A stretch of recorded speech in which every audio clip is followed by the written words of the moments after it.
বিসমিল্লাহির রহমানির রহিম।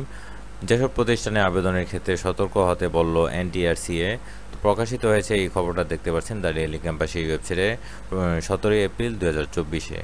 এখানে বিস্তারিত রয়েছে। দেশের বেসরকারি স্কুল, কলেজ, মাদ্রাসা ও কারিগরি শিক্ষা প্রতিষ্ঠানে 96,000-এর অধিক শিক্ষক নিয়োগের আবেদন গ্রহণ শুরু হয়েছে।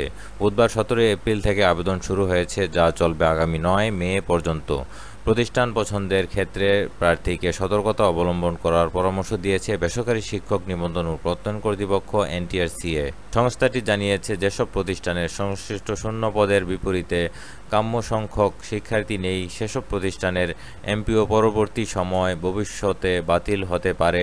বিধায় বিভিন্ন বেসরকারি শিক্ষা প্রতিষ্ঠান থেকে প্রাপ্ত যেসব এমপিওভুক্ত প্রতিষ্ঠানের শূন্য পদের বিপরীতে কাম্য সংখ্যক শিক্ষার্থী নেই, সেসব পদে পরবর্তী সময় ভবিষ্যতে নিয়োগ সুপারিশ প্রদান করা যাবে না। পছন্দক্রমে 40টি শিক্ষা প্রতিষ্ঠান। প্রত্যেক আবেদনকারীর নিবন্ধন সনদ অনুযায়ী একই পর্যায়ে স্কুল, কলেজ একটি মাত্র আবেদন করতে পারবেন।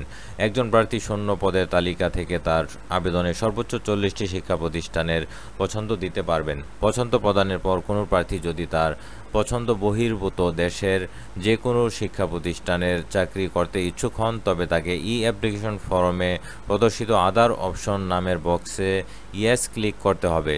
যদি ইচ্ছুক না হন, তবে নো ক্লিক করতে হবে। আবেদন ফি: সব আবেদনের জন্য আবেদনকারীকে নির্ধারিত 1,000 টাকা ফি প্রদান করতে হবে। নির্ধারিত ফি পরিশোধ না করলে আবেদনটি বাতিল বলে গণ্য হবে। এনটিআরসিএ জানিয়েছে, একবার সুপারিশপ্রাপ্ত হওয়ার পর দেশের কোনো স্কুলে কর্মরতদের এমপিওভুক্ত ইন্ডেক্সধারী সমপদে আবেদন করার সুযোগ নেই। তবে স্কুল পর্যায়ে যদি কোনো নিবন্ধন সনদধারী এমপিওভুক্ত ইন্ডেক্সধারী প্রাপ্ত প্রার্থীর কলেজ পর্যায়ের শিক্ষক নিবন্ধন সনদ থাকে এবং তিনি যদি কলেজ পর্যায়ে এমপিওভুক্ত না হন, তবে তার শিক্ষক নিবন্ধন সনদে উল্লিখিত কলেজ পর্যায়ের পদে ও প্রতিষ্ঠানে আবেদন করতে পারবেন। তো আশা করছি আপনারা বুঝতে পেরেছেন, আর আমি ভিডিও ডেসক্রিপশন বক্সে লিঙ্ক দিয়ে দিব, এখান থেকে আপনারা সরাসরি পড়ে নিতে পারবেন। পরবর্তী আপডেটের জন্য সাবস্ক্রাইব করে সঙ্গে থাকুন। আল্লাহ হাফেজ।